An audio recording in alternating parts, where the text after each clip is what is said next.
Исланд направиле систем, значи систем на нешто што е воншколска активност, но ќе се применува на деца кои што се во процесот на образование. Значи тоа се деца до 18 годишна возраст која што опфаќа основно и средно образование. Ние би можеле многу лесно да примениме еден таков систем и сега има, да речеме, некои програми кои што се однесуваат на спортот на младите во училиштата, но сето тоа треба да биде зајакнато, воведување на повеќе спортови. Значи не само одбојка, децата да имаат право на избор.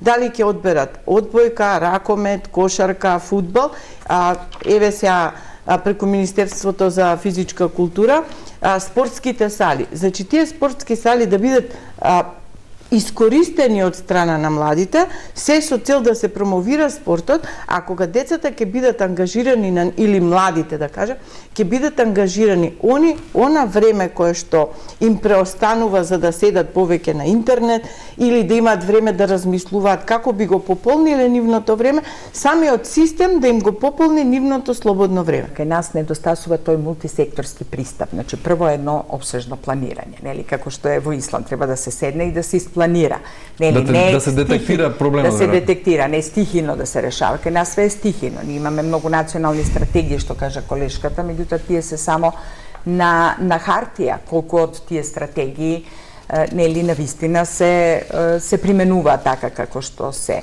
Значи тука се полиција, центар за социјална работа, образование, семејството, па нели и општеството во целина и на превентивните програми кои што се најчесто се во образование стационирани.